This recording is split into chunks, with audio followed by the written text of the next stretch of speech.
meeting of the McAllister City Council, Tuesday, May 26th. We do have a quorum, and we do have Kelly Benson here to lead us in the pledge and invocation. Northtown, Church of Christ. Yes, sir. Northtown Church of Christ. Let's do plan. We pledge allegiance to the flag of the United States of America and to the republic for which it stands, one nation, under God, indivisible, with liberty and justice for all. Yes, sir. Dear God, we thank you so much for the opportunity to be able to meet together as citizens and councilmen, and we pray that you'll bless all the council people as they discuss things and they make decisions for this community. Lord, we pray that you'll grant them wisdom and that you'll guide their thoughts and their words to be a blessing to one another and to the people they are advocating for. Lord, we just pray that you'll guide our community, especially during this difficult time with this virus. We pray that you'll keep the people safe. I pray that you continue to bless those working this on the front lines with strength and there's the courage to continue to do so. Lord, we're grateful for all those that have recovered and that are being able to stay healthy. Lord, we're grateful for all the provisions of life. We pray that you'll continue to bless us. And it's in your Son's holy name we pray. Amen. Thank you. Corey, would you call the roll, please?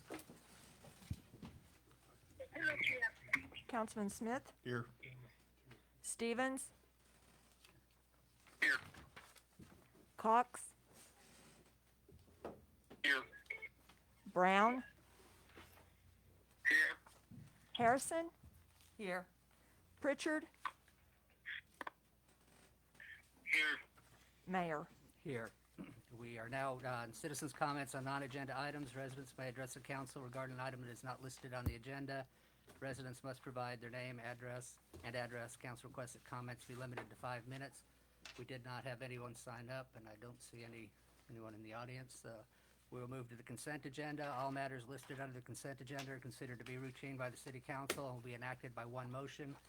There will not be separate discussion of these items. If discussion is desired, that item will be removed from the consent agenda and will be considered separately. The agenda tonight consists of A, approval of minutes from May 12th, 2020 special session of McAllister City Council. B, approval of minutes from the May 12th, 2020 regular meeting of McAllister City Council. C, approval of claims for May 6, 2020 through May 19th, 2020. D, consider and act upon adoption of teleconference meeting instructions for public meetings. E, concur with Mayor's appointment of Dr. Johnny Zelmer to the McAllister Hospital Board to replace Dr. Mark Segal for a term to expire February 2023. F, consider and act upon authorizing the mayor to sign the update to the wholesale water purchase contract. G, consider and act upon approval of a resolution appointing Dalton Carton to serve as on the board of directors, the Association of Landfill Financial Assurance. Would anyone like anything removed? Councilwoman Harrison? Mr. Mayor? Hold on, I got Councilwoman Harrison first. This is Councilwoman Harrison. Item C as in cat, F as in Frank, and G as in go. Okay. Vice Mayor Stevens? She pulled one of the ones I wanted to do as well. Okay. Sir, anyone else? Any others on the phone? And in that case, I would take a motion to approve items A, B, D, and E. Motion, Councilman Smith. I will second it. Any discussion? I was second at James Brown. Okay. Any discussion? Corey, would you call the roll, please? Councilman Smith? Yes. Brown? Yes. Stevens? Yes. Cox? Yes. Harrison? Yes. Pritchard? Yes. Mayor? Yes. Vice Mayor Stevens, which item was it that you were pulling out, so I'll know to direct to you when it gets to it? F. F, okay. Councilwoman Harrison, item C. Councilwoman Harrison, it's pursuant to the claims, May the 6th through May the 19th. I've got a response. Thank you so much, City Manager, Mr. Stasiak, for supplying the answers. But due to the length of the meeting tonight, I won't go into a long detail, but I'll just tell you the pages and the concerns that I had or questions for myself and the council and the taxpayers. All right, on page 5, It was pertaining, I had wanted to know, let's see, about the pricing on this, because if we put it together, it comes out to $161,009.53. And my inquiry was, would it be less expensive if the city were to go back to trash services? And based upon the response that I got on this paper that city manager gave me, it looks like it would cost more for us to return to trash services. So that on page 6. The amount was public service, Southwestern Electric, and it's over 34,000. And it's, Mayor, is it okay to ask if that's a monthly? Yeah. It is monthly. It is monthly, and it just seems like it was a lot. So are we talking about multiple buildings, multiple places? This is the water treatment plant for the city of McAllister. Thank you. All right, page 9 was, I was wanting to know on this landfill participation fee, it's over 4,000. Will any of this money be handed by the advisory board on that group, or will the fee be paid directly from the city to that company? On this 4,000. Do you want me to answer it? Because I've Yes. answered it on Oh. all your sheets. Thank you. Okay, the members are not paid. The accountants are paid. They're the ones that do the calculations for our landfill and what the estimated life of the landfill is and what the costs are associated with it to close that landfill. So what they do is they determine how much longer we have our landfill available to us, which is just a couple of years, and then what that post-closure cost is. So the only people that are paid for this are the accountants that are doing the actual Okay. calculations of everything. All right, thank you. So it doesn't go to any individual person, correct? Correct. All right, thank you. All right, page 14. It was on the $60,000 on the roundabout. So is that covering the full amount? And then again, could you, someone reiterate that that did not come from the city funds, that came from a private donor? So will the $60,000 cover the roundabout? Yes, ma'am. Thank you. Let's go to page 19, please. All right. And, let me see, your answer was, the question was about this over $19,000 going to Kathy and Associates for 2 custom garage doors, and your answer is it, As a replacement of two 16 by 20-foot doors for our fleet maintenance facility that were old, dilapidated, and we have repaired them multiple times. The last time was about 3 months ago, and it cost us about $4,000 just to be able to get those doors down. And it was determined that it was in the best interest of the city to replace those doors, that they were not repairable anymore in the future. what building did that go to? The fleet maintenance building Fleet bin. And where's that located, if you don't mind telling us? off of West Street at the Public Works facility. All right, thank you. Page 21, stormwater. And Limestone Gap Construction, $18,000. Is that per month, or was that a monthly amount? And it's listed under capital outlay, the Leadership Park drainage. Is that work complete based upon this? Could you give me my Oh. sheet back and I'll answer that question? Well, share it. Thank you. Okay, excuse me, Limestone Gap Construction was working out at Leadership Park. In order to get that park ready, they had to reestablish drainage in and around the park, so all of the dirt drainage ditches. They've located a water well in the middle of one of the baseball fields that was 6 feet in diameter and 13 feet deep, full of baseballs, no less, in the middle of the baseball field. At least it wasn't baseball players. They had to remove tin horns that had collapsed in the sidewalk and replace the tin horns in the sidewalk. They did ADA compliant ramp and pad.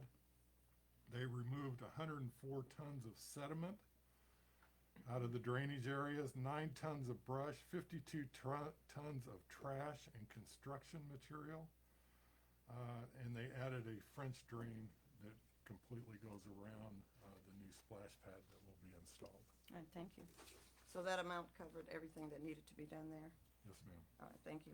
All right, we'll go to page, let's see, that was we'll go to page 22. And this is the infrastructure fund. It is over 200,000, and it's on the street reconstruction improvement on Washington Avenue. Will this amount fully cover the construction that was done on that street? It will not. This is pay app number 4. Pay app number 4. That contract was, I believe, for $699,000 plus a $42,000 change order. So I can't, without having the documents in front of me, I don't know how much is left to be paid on that Okay. project. And that was Built Right Construction, correct? That's correct. All right, thank you. And let's see. Also, lastly, thank you for your answers. It was a question that I had, when it comes to, on page 25, and, see, I think it's 24 and 25. When we look in the column that has budget available and it has the Y for yes, that means it's an over budget, correct? That's correct. So, what happens in a case like that? Well, those are line items within a budget, within a department that are over budget. So what we'll do is we'll move items from another line item in that budget to cover those overages. So, Okay, all right, could you give us an example of that, please? Of what? Oh, not, well, it's not in front of you. okay, let's say that, this shows up as fuel expense in the streets department is over budget. Okay, Okay, but materials and supplies in the street budget is under budget. And we know it's gonna be under budget at the end of the year. So we will take money out of materials and supplies and put it in the fuel budget in order to cover it. So, cover those expenditures? yes, ma'am. Okay, all right, thank you. Thank you, sir. Okay, because we're gonna have 2 people speak on F, I'm gonna go ahead and we're gonna vote on each one individually, so I need a motion and a second on item C. Motion, Councilman Smith. I'll second. Any discussion? Corge, call the roll, please. Councilman Smith, Yes. Stevens, Yes. Cox, Yes. Brown, Yes. Harrison, Yes, Pritchard, Yes. Mayor. Yes, and the motion carries. So we're on to item F, who wants to start? Go ahead, Councilman Harrison. oh, I was gonna. Yeah, there you go. He's gonna let me go, all right, thank you. Councilwoman Harrison, I've got a quick question, and whomever needs to respond, I'd appreciate it. It is on, well, not exactly a page, but it's F as in Frank, and it has the word miscellaneous. And it says the construction of water supply distribution, I don't know where, let me see if I can help you find it.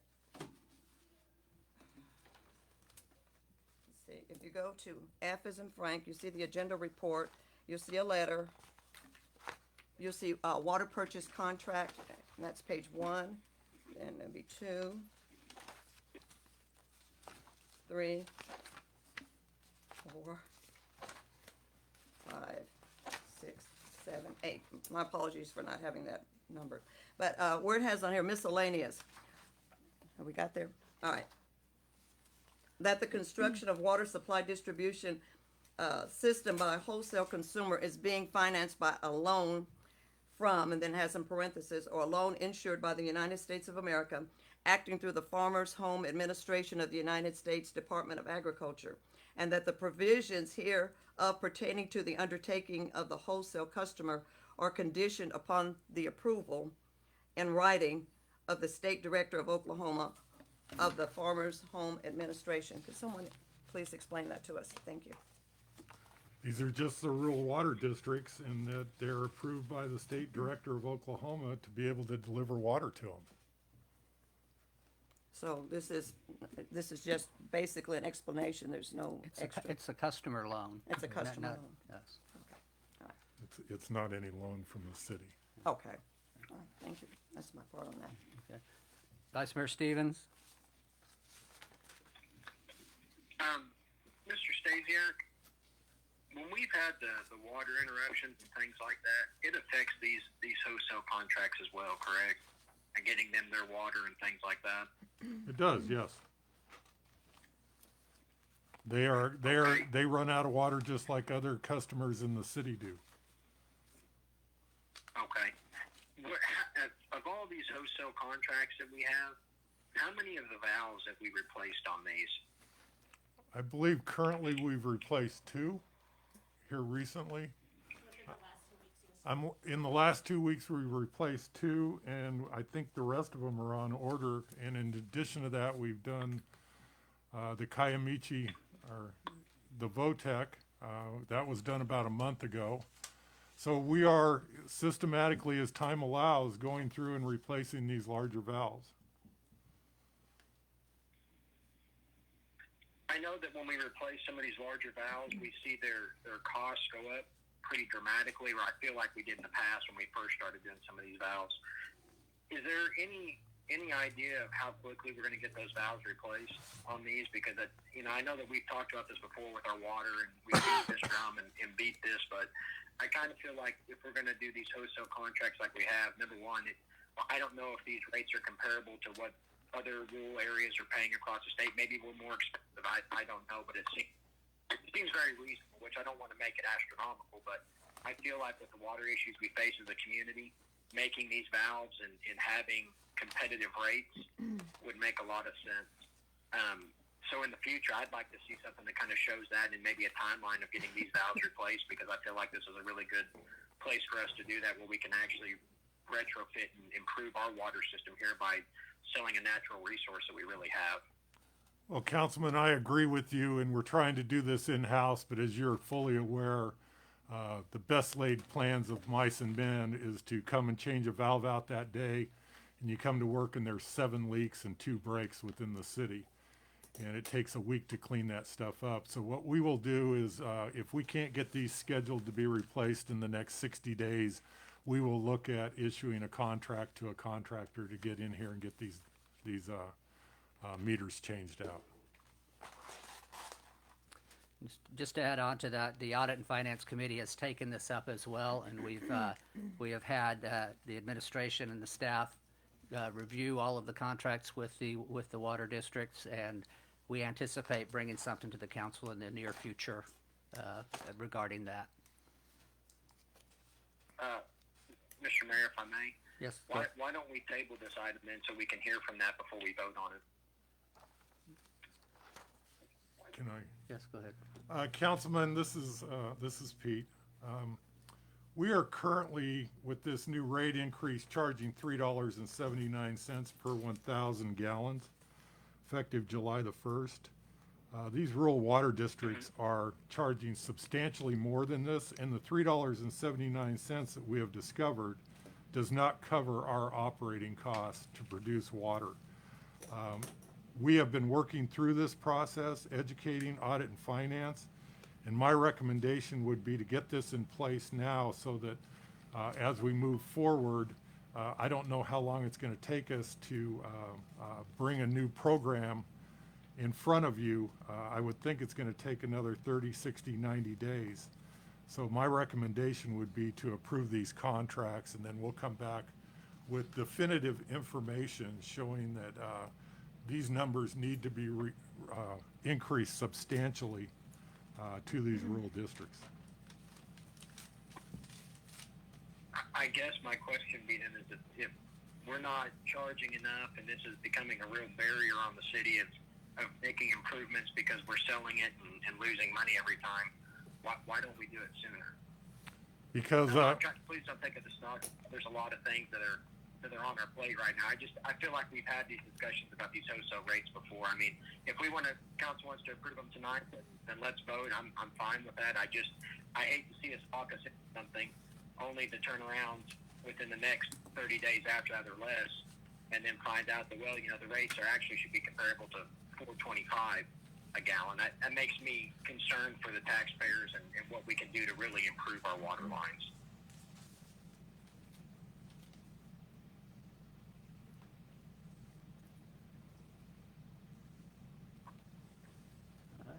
Anybody else? Mr. Mayor, it's Councilman Pritchard. Can I ask a question? Yes. City Manager, did you say that the $3.79 we're charging in any contract, that you think it costs the city more money to make the water than that? That's correct. Okay. Thank you. Anyone else? Okay, take a motion and a second to approve item F. Motion, Councilman Smith. I will second. Any further discussion? Cora, would you call the roll, please? Councilman Smith, Yes. Cox, Yep. Brown, Yes. Harrison, No. Pritchard, No. Stevens, No. Mayor. Yes, and the motion carries. We're on to agenda item G. Councilwoman Harrison? This is Councilwoman Harrison. I've just got a quick question. Dalton Carlton, he's not retired, correct? He's a city employee? And is that typical to have a city employee to be on an advisory board too? Is that pretty common or not? Mr. Carlton oversees the landfill, and it is highly acceptable for him as the overseer of that landfill and the person responsible for that landfill to be highly in tuned and ready with all information about that landfill and the closure, post-closure of it. Oh, okay. And for him to participate, that's gonna be over $4,000? No, that participation is a quarterly fee Okay. to take care of all of the accounting that has to be taken care of with ODEQ, Oklahoma Department of Environmental Quality. Oh, okay, a separate situation? Or is it all a part of one thing? No, our plan for the landfill, the existing landfill, has to be accepted by ODEQ, and it has to be monitored by ODEQ, and it has to be updated annually as to where we're at with that landfill. There's a tremendous amount of work that goes on out Right. there, including Right. monitoring all the gas wells. I believe there's 24, 26 gas wells. All of that information has to be sent on to ODEQ and Okay. has to be accepted and approved by them. This is the organization that gathers all that information. Okay. Does all the calculations based on the height of the landfill itself, how much airspace is left on top that's permitted, along with the slopes and what's permitted on the sides. And then that gives you a calculation based on what we take in, how many years left you have with that landfill. Okay. So one of the reasons that landfill is only open 4 hours a month is because we don't have any airspace left. We are trying to avoid closing that landfill, because if we do, it is an immediate, somewhere around $4, $5, $6 million cost to this city. The city doesn't have $4, $5, $6 million to permanently close that landfill. So what we're doing is we are keeping it open and at the minimal amount that's acceptable by the state. Oh, okay, so it's environmental quality, pretty much. And Mr. Dalton is wanting to be on that advisory board, correct? Yes. All right, thank you. That's it. Okay. Anyone else on item G? Take a motion and a second to approve it. Motion, Councilman Smith. I will second it. Any discussion? Cora, would you call the roll, please? Councilman Smith, Yes. Brown, Yes. Harrison, Yes. Pritchard, Yes. Stevens, Yes. Cox, Yes. Mayor. Yes, and the motion carries. We're now on to public hearing. All persons interested in any ordinance listed under scheduled business shall have the opportunity to be heard in accordance with Article 2, Section 212B of the city charter. Tonight we have a public hearing on the proposed budget for fiscal year 2020-2021 for the city of McAllister. And second, an ordinance of the city of McAllister, Oklahoma, amending ordinance number 2656, which established the budget for fiscal year 2019-20. repealing all conflicting ordinances, providing for severability clause, and declaring an emergency. I would take a motion and a second to open it. Motion, Councilman Smith. Second, Councilwoman Harrison. Any discussion? Cora, would you call the roll, please? Councilman Smith, Yes. Harrison, Yes. Pritchard, Yes. Stevens, Yes. Cox, Yes. Brown,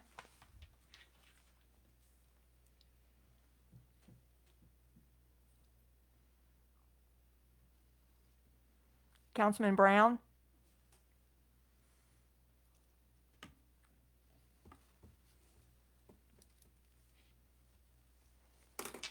Councilman Brown, are you on the phone?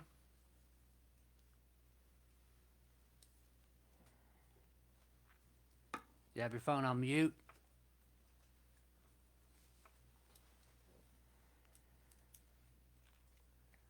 All right, we have to pause the meeting. I'm trying to get him right now.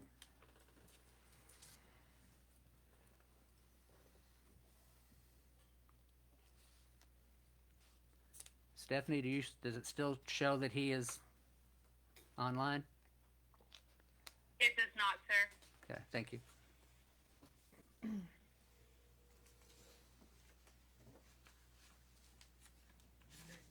Yeah, Councilman, you dropped off the call. Can you call back in? Thank you. Bye. We gotta go back and find out when he dropped off. I have new caller. Is that Councilman Brown?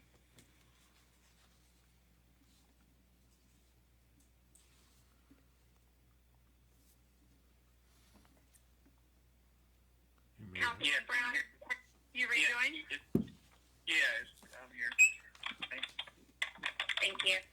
Councilman Brown, we're in the middle of a vote, but I need to know when you dropped off the call. Had the vote began? About 3 minutes ago. Had the vote began already? I think you were going to call me and it failed. I mean, I lost the call. Were they calling the roll? Yeah, so you were on when the vote began? Yes, sir. Okay, then we can proceed with the vote. okay. Councilman Brown, Yes. Mayor. Yes, so we are now in a public hearing. If anyone would like to address. Seeing no one and hearing no one, I take a motion and a second to close public hearing. Motion, Councilman Smith. I will second. Any discussion? Cora, would you call the roll, please? Councilman Smith, Yes. Pritchard, Yes. Yes. Stevens, Yes. Cox, Yes. Brown, Yes. Harrison, Yes. Mayor. Yes, motion carries. Okay, we are on to our regular agenda. Because agenda item number 1 is going to be lengthy, we're going to go ahead and jump to agenda item number 2 so that we can take care of some people that are here. So it is consider and act upon a memorandum of understanding between the McAllister Public Works Authority and the Board of Education of Independent School District Number 80, Pittsburgh County, Oklahoma, that authorizes the release of funds derived from City Ordinance 2159 for the acquisition, construction, and renovation of educational facilities. Mr. Stasiak. At this time, I'm going to turn it over to Miss Irvin. But what we've done is, as you're aware, this is a quarter-cent sales tax that was collected by the city on a bond issue.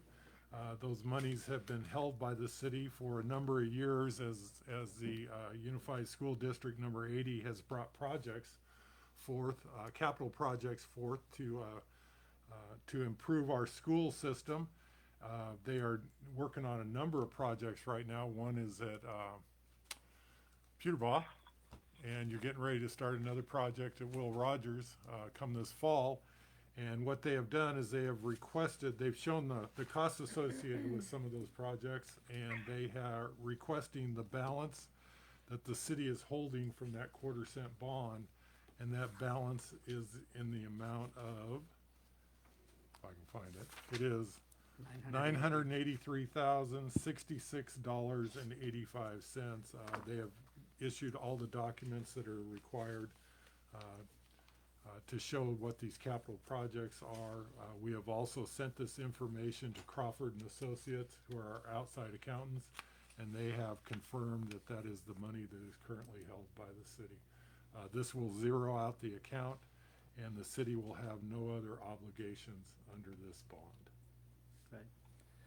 And just because these things kind of tend to get mischaracterized at times, what this is that in the past, the people of McAllister passed a 1/4-cent sales tax for capital improvements at McAllister schools, and it was administered through the city of McAllister. So they would have a project, a capital improvement project, they would come to us and draw part of that money. The way the language was written, that is the only thing that money can be used for, that and paying off the bonds, and the bonds have been paid off. The city can't use that money for anything, so it's not money that's coming from the city or costing the city anything. It's merely us giving them the money that the citizens of McAllister approved for them in the past. Yeah. So, any questions or comments? Go ahead. Councilwoman Harrison, I'm glad you explained it because I was for the taxpayers to know. We, like I said, we know, but they needed to know that. And thank you for explaining that so well. Yeah, you're welcome. Take a motion in a second. Motion, Councilman Smith. Second, I'll Councilwoman second Harrison. it, Mayor. James Brown. Okay. We'll Okay. let him go. Any further discussion? Corey, would you call the roll, please? Councilman Smith, Yes. Brown, Yes. Stevens, Yes. Cox, Yeah. Harrison, Yes. Pritchard, Yes. Mayor.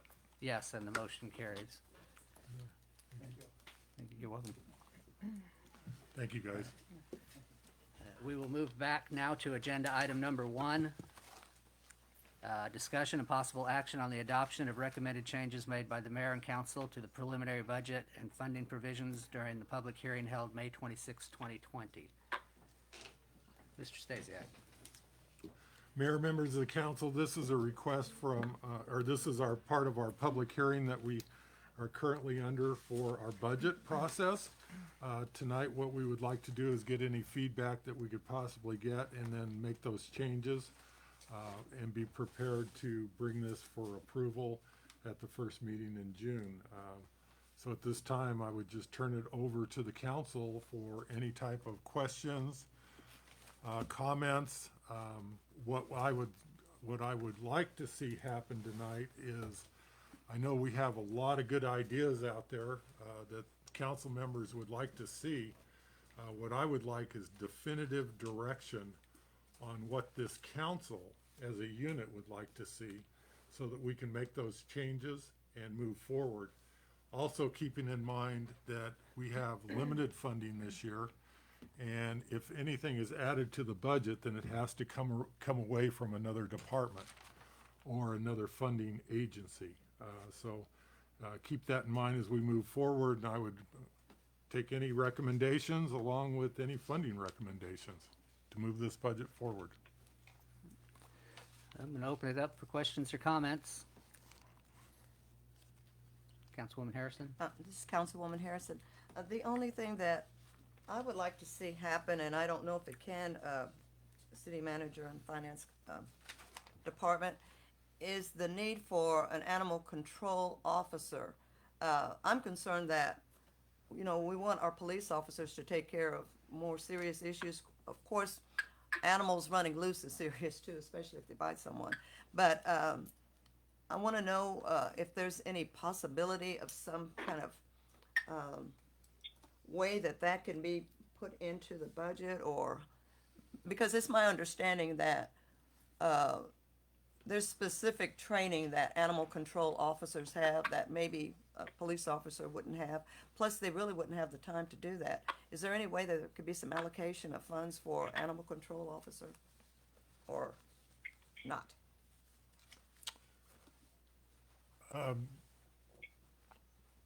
That animal control officer is probably a $45,000 to $50,000 expenditure. Okay. So I would take any type of recommendation on where that funding could come from, because we're gonna have to cut a service somewhere else in the city in order to do that. Here again, our hopes, as we look at all the needs of the city, is that when our sales tax starts coming back, that we will, I don't know how that position fits in the priorities of the city at this point, but as sales tax comes back, then we would look at bringing that position back online. One of the conversations that I did have today, because our backup through a memorandum of understanding is with the city of Krebs, where we've supported them in the past, they've supported us, especially on the weekends, is to maybe there would be a possibility that we could enter into some kind of funding mechanism with them for emergency calls, for their animal control officer to come over here and work with our police officers or work with our agencies. But we haven't started that conversation, but I think it's something that we need, a dialogue that we need to have with the chief of police of Krebs, Okay. May I ask- at least as a starting point. Well, yeah, I want to say something on it as well, though.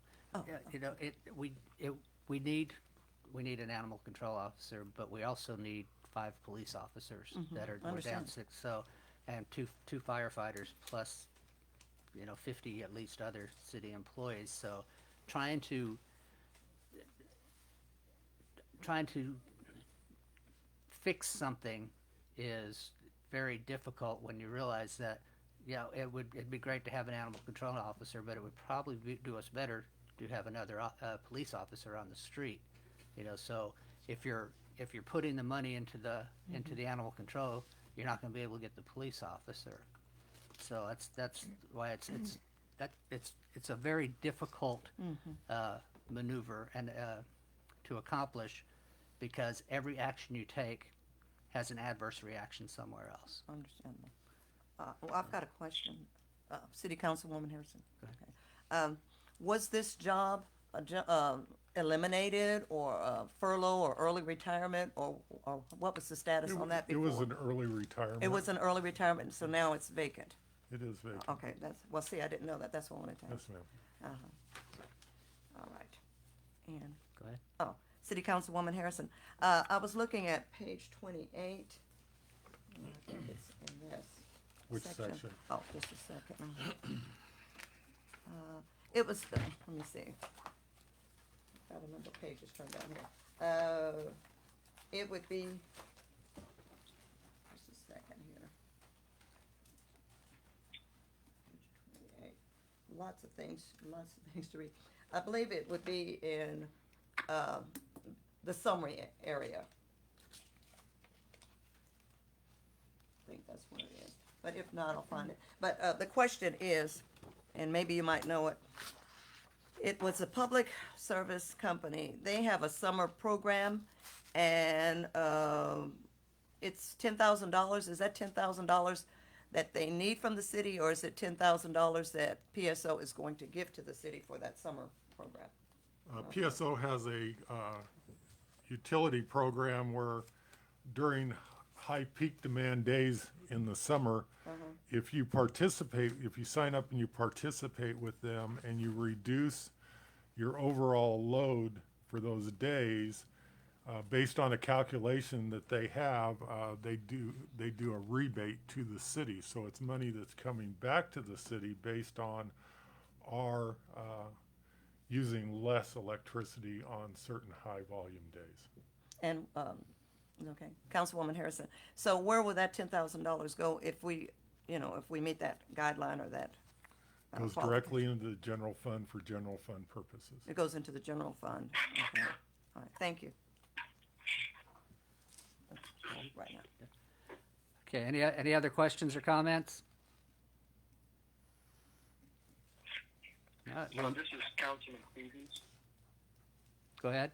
I have a question about the animal control officer, and then a couple other statements, I guess. Does the animal control officer have to come out of the same fund that we pay the police in?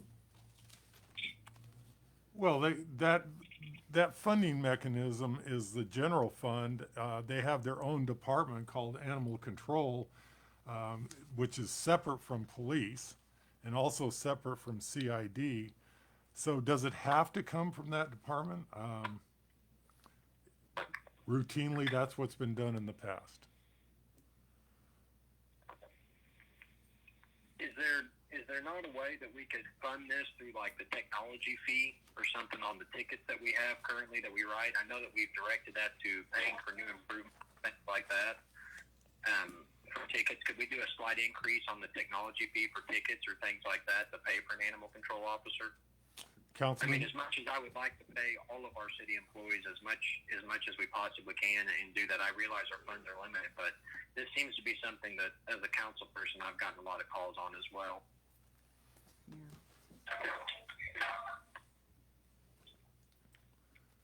Councilman, if it is the pleasure of this council to raise those technology fees associated with tickets to cover the cost of a or a animal control officer, that would be the pleasure of this council. Here's my here's my concern. Can I don't recall what the fees are, Mr. Stasiak, so please excuse us. But I mean, I know that we directed like there's like is it like $4? It's $25 that's added to every ticket, and that is used for the technology fund, which also covers our annual fees and licensing for our technology. In the past, it's also covered the fees associated with getting all of our police cars with computers inside of them, and the licenses to run those computers in the car, which are an annual basis. We've also used it, I believe, for the cameras that our police officers carry. A lot of times we get grants, but we have matching to those grants. So we've directed. Is there? Go ahead. No, I was just going to say, in the past, we've directed the bulk of that money towards police functions and those IT costs, which are, anybody that's in business knows that these fees are astronomical and they continue to grow. And along with the number of people, and It seems like, and maybe I'm wrong, and this is something we should probably follow up on after this, but it seems like some of those equipment and things like that were going to be paid for here in this next fiscal year, things like that, and it seems like it generated about $100,000 a year or something. I could be way off here, so please double check me, but that would be something that I think that we should at least look at, and maybe a way to do the animal control officer and do that maybe going forward, or possibly even put this under maybe the parks department where they could help out part-time with the parks, but then also respond to calls where we could use some of our tourism funds and things like that with hotel motel tax, if that's something that this council and city staff thinks is doable. I think that it appears that there's a very large need or desire to have this in our community still and take this burden off the police and our streets department, for that fact, it seems like, too, from the calls I've gotten.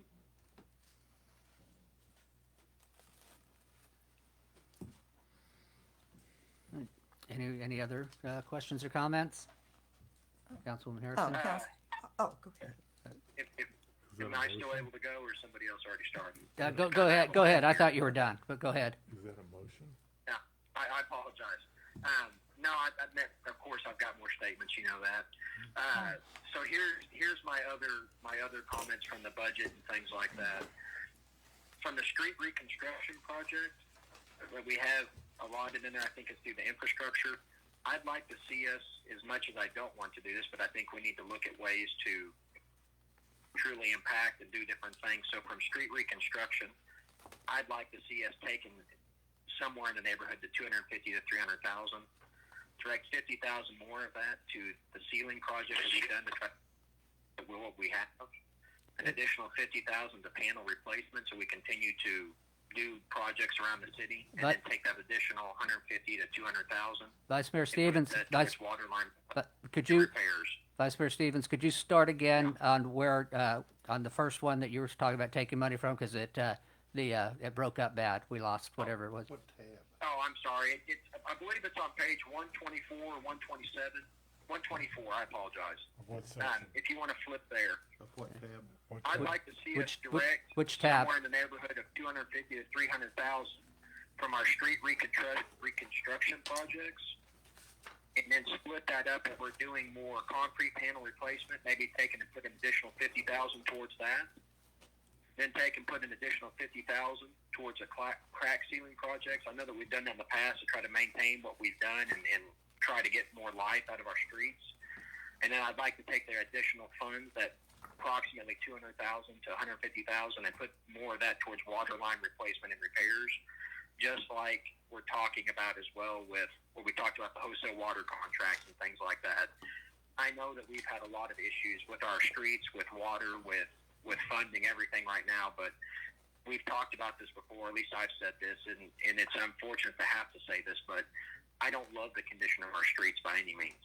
And I think we've got great people that do as much as they possibly can, but we can continue to survive on poor streets until we can push more funding that way. But to continue to have water line breaks and not have good water for our community, we need to make that more of a priority. So I'd like to see us take and push more money towards those water line replacements. Maybe this helps us do those valves quicker as well, that we can generate those funds and then put it back into our system. The other statement I have is really just kind of looking at the state of the world right now, and then looking at the Expo Center and our tourism and what we hopefully continue to generate on hotel motel tax and what those hotel owners need from us as well. I would like to see us reduce the amount of money that we're directing towards the Expo Center in the neighborhood of about 150,000, and I'd like to see us direct that more into our Parks Department. I think as the world continues to change and we recover from this and things like that, I think people are going to want to take more advantage of our park system. And we've got so many beautiful parks. I would hate to see them go into kind of disrepair with not having the kind of funding or the people there that can help with them. So if we could use that to do more movies in the parks, or allows people to have better social distancing, and we can use it to maybe expand some of our playground equipment, or even just maintain them better through all of this. I'd really like to see us do that, because I don't foresee us having a lot of large events anytime soon with everything going on. I hope I'm very much wrong on that, but I just don't see it. So I'd like to see us direct towards that and maybe use those parks as a natural gift that we already have here, something that we've had for so long and so beautiful and so many people enjoy. Maybe we can maximize this right now.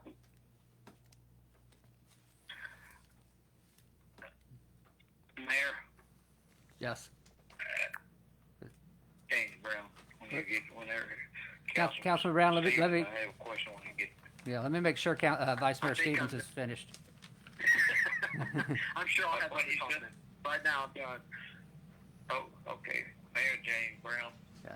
Go ahead. Cool.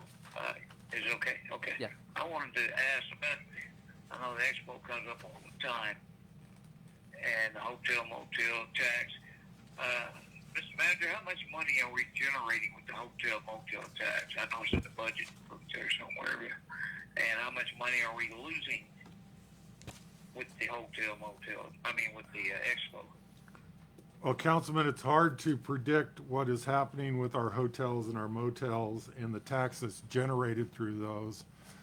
I saw some preliminary numbers today that showed, and the virus really hadn't hit that hard during this period, but they were down 40%.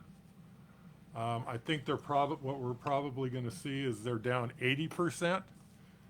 And the amount of money that's generated at 80% probably won't be much more than $150,000 or $200,000 based on, in the past, it was probably $700,000 to $800,000.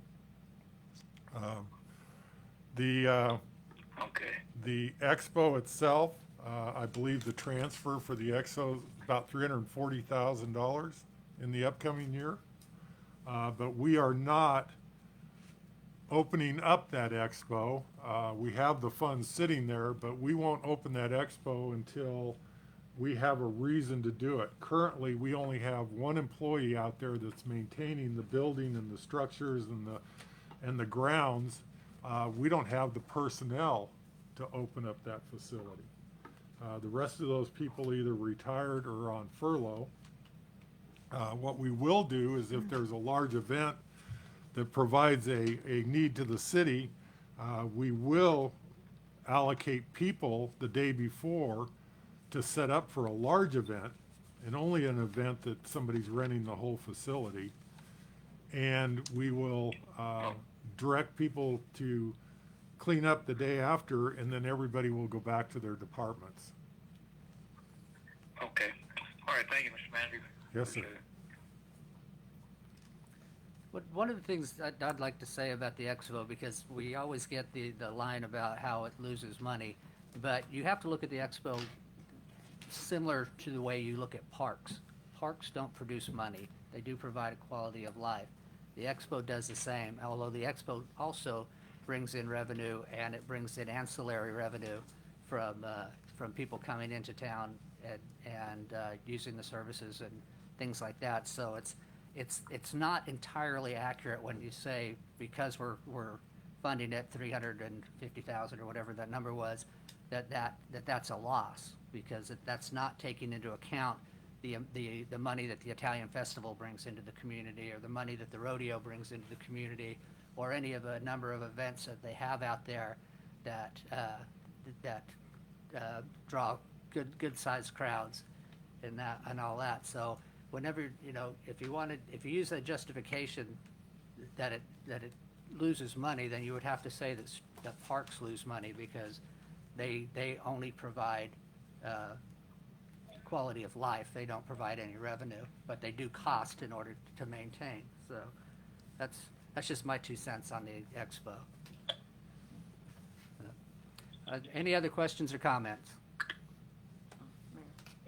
Mayor, this is Councilman Cox. Okay, go ahead.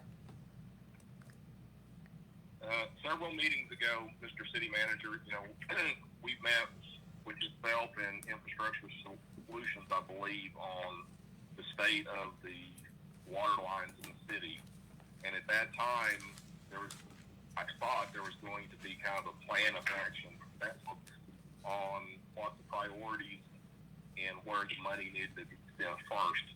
Was that done? Due to the virus, I can tell you that project is still moving forward, but it is not completed to date. And I will get an update for this council on when they expect to have that project completed, and get that emailed to everybody tomorrow. But they're still working on the plan itself. I feel that as a city council, that one of our first priorities with the budget should be the water lines for the town.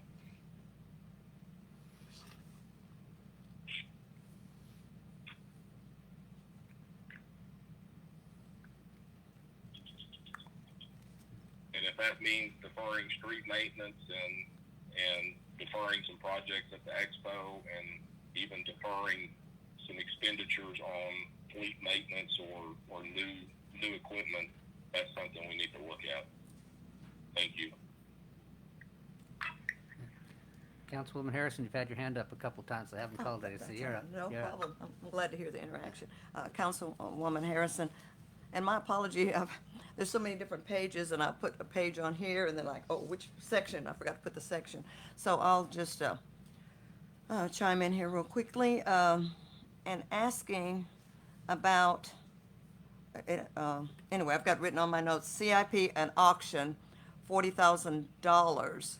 I wanted to know if there's going to be an auction coming up, what would be auctioned off, and would it be to the public, and would that help generate some funds for the city? Yeah, we're anticipating $40,000. That's what that line item is. That's revenue to the city. Right. And that's based on auctioning off old pickups, old equipment, anything that this council deems as being surplus. And so based on the new equipment that we've purchased here over the last couple of years, and the time that we haven't had an auction recently, we anticipate approximately $40,000 being raised, but that information will come to the council. The council will determine and make the determination of the equipment being surplus, and then it will be sent to auction. Oh, okay. So it's just an anticipated revenue in the upcoming budget. Oh, okay. Looking at, does that look like something that could be occurring in the near future or what? Because Probably not, because we won't be buying capital expenditures in Okay. the near future because we don't have any money. Oh, okay, all right, thank you. And the other question was too, it's pursuant to water cutoffs and service charges. How are we in that situation? Are we? I thought I heard a noise. How are we coming along with penalties? I know it was a hold on that for a while, suspended, but could you tell the taxpayers and the council about penalties on water cutoffs and water services, please? I can. I was gonna do this under the city manager's report, Oh. but I'll go ahead All right. and do this now. I received this report on Friday. To date, mayor and council, cutoff fees waived for non-payment since the coronavirus hit is $48,872.50. That's money that didn't come to the city. The waiver of the $5 fee over the phone to pay your water bill is $6,790 that hasn't been collected. The day after the cutoff, the late fees that have been waived are $17,021.23. And in addition to that, 1 month of fees waived or suspended on stormwater is $88,221.47, for a total over the last 9 or 10 weeks of $160,905.20 in fees that have been waived or foregone. That is money that we cannot operate this budget with. It is $160,000 is 3.5 employees, and this city is hurting, and I understand that it's hurting really bad, and we're all trying to help everybody and do everything that we possibly can, but this is something that comes out of the budget.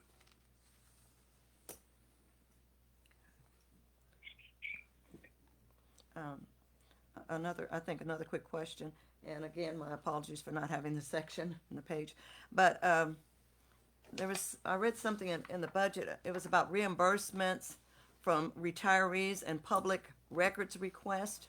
So, could you tell us about that, please, or someone?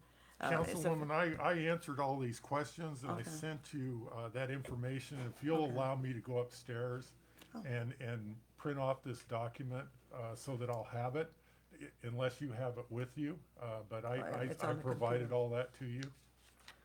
Is that something that, would you like to hold off for a few minutes while I go print that document I would like off? us, if, we can address this at a later meeting, I okay. think, because we're, Moving right if along. you're talking, those numbers are gotta be statistically insignificant, I'm assuming, compared to a $20 million budget for information request copies. It's not, we can't charge for them, so the money from that can't be hardly anything.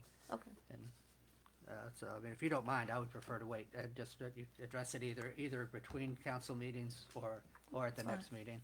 not a problem. All right, may I ask this? All right, City Councilwoman Harrison. All right, I need a little bit of assistance, please. I cut out the legal notice that was in the paper that was dated May the 2nd from the McAllister News Capital, and I compared it to what we're doing here on the revised, and it looks like some of the numbers are similar, and some of them have changed dramatically. So, is there a reason that it's only printed one time, or could someone help us with that? Thank you. I'll let the finance people talk about that. Oh, hi. Councilwoman. The state requires one publication in the preliminary budget, and so that's why we publish the one page. And that one page takes into account the 300 pages you have here. Mhm, I see It's a that. huge spreadsheet. Gotcha. So, but yeah, that is a state requirement to be published. Oh, okay. But it's not required to be published as we change it. Oh, okay. We send it to the state once we approve the final budget. So,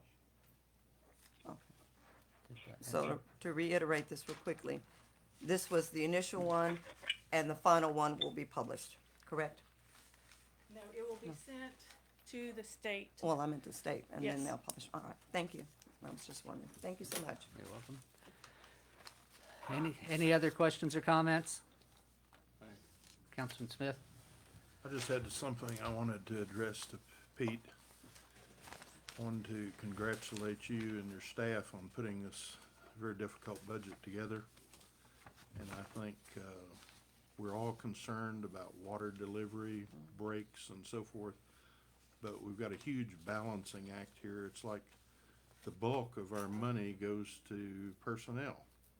And you know, you can only strip so much out of other things. We need to keep, we have a number of services that people depend on, rely on, so we can't just strip everything willy-nilly. I think it would be good to wait until we get this plan as to how we're gonna address the water situation. And then acknowledge, you know, I'm sure it's gonna be a long-term plan, because it's gonna cost a lot of money that we don't immediately have. So I don't think there's any way we're gonna solve the water break situation overnight, no matter what we do. And we gotta get used to the idea that we're gonna have to eat this elephant one bite at a time. And so when we get that plan, maybe we can figure out what would be a prudent way to address this problem and go forward over the next however many years it takes. So I'm just putting that out for you, Pete. Sure. All right. One more time. Any questions or comments? Mayor Brown, Yes. Councilman Pritchard, I have a question, Go ahead. 2 questions. I'm on page 27 of the document, Which tab? and I asked you about this, city manager, but I wanted to fully understand it. So we're budgeting $1.47 million for contingency for pay adjustment. And the way, tell me if this is wrong, but the way I understand it is, this is money we are going to budget that could be used during the course of the budget year to rehire employees that have been maybe laid off or furloughed, or maybe positions that have went away because of retirement or something, to restaff those positions. Did I understand that correctly? That is correct. Okay. Then I have another question on page 1 of the document under the use tax. We're budgeting $2.37 million. That's up over the $1.53 million that we're projecting for year end. Why are we projecting that increase in the use tax? Councilman, what we looked at is over the last couple of years, the increase in use tax and how that is changing every year, especially with the online sales. What we anticipate for the upcoming year is a 10% increase in use tax over our previous year. And in addition to that, we still have the construction of the shopping center, and we consider that based on the cost of that shopping center, we estimate that it will generate about $600,000 in use tax. So a 10% increase over the current year and a $600,000 increase in for the Okay, shopping thank you. center. Oh, sorry. I can't see you talking. Were you done? I'm sorry. I am, Were you yes, done sir. before I cut you off? No, I'm done. Thank you. Okay. With that being said, then, I think it would be prudent to adjust the use tax to remove the shopping center. We budgeted for it last year, and we don't have that money yet. And I know the developer seems optimistic, but I would rather under budget this money. And if we get it, if they start, they start doing more than they're doing now, we can adjust the budget then. But so I'd like that to come out of the budget. And the other question I asked about on page 27, I would rather this item not be in the budget too. And if we end up with this $1.47 million to rehire or to adjust staff pay, I think that's great. But I would like to have a little more, at the council level, a little bit more control over those decisions. And so again, if we get the money, I think it's great. We add it to the budget. We add the revenue, we add the expenditure, and we do it at the appropriate time. But I don't like the idea of, to me, both of these items are a little too speculative to be in the budget. And I'm not exactly sure for the next thing I'm going to say. I'm not sure where the money comes from. But, you know, I do like the idea of having an animal control officer. But I really think we need to keep the swimming pools open too. You know, I know that there's not enough money. And maybe it comes out of some of the surpluses we had in the past years. We talk ourselves into it being a tourism expense, but people need places to go. People need places to safely recreate. And I think it's important for this city council to appropriate the funding to do, you know, small things like operate the pools, to give these kids that have been out of school for, you know, months now, are going to be out of school for months longer, to give them something to do. I mean, if we don't do stuff like this, I think we're going to see, you know, those kids doing something, and I worry that that something those kids do is going to involve the police, and so they may actually end up spending the money anyway. But we can maybe do it a little bit more proactively and kind of build, you know, a better sense of community here, and keep everybody healthier and safer. So those are my general thoughts and things I'd like to see changed in this, what is this document called? Preliminary Budget Revision 1. Thank you. Councilman, if I could respond for just a second. First and foremost, if we pull $600,000 out of use tax revenue for the upcoming year, that's 14 employees today, as of July 1st. Okay, everything that comes out of this budget has to be replaced somewhere else. And I don't think we are trying to balance something that we don't have a firm grasp on. What we do have a firm grasp on is if this revenue doesn't come in, we haven't cut far enough. And we're going to continue. I mean, you take $600,000 of revenue out of this, okay, that's $220,000 for the senior nutrition program. I mean, it just goes on and on. We got to cut parks more. We definitely can't open up swimming pools. There is no animal control officer. You know, you're talking about stripping this city even further anytime we reduce the revenues. Well, city manager, I don't think you listened to what I said, because I actually said we should take out the revenue from the use tax, but I also recommended that we remove the $1.47 million expenditure. So I actually think that I created, you know, a increase in revenue to the budget.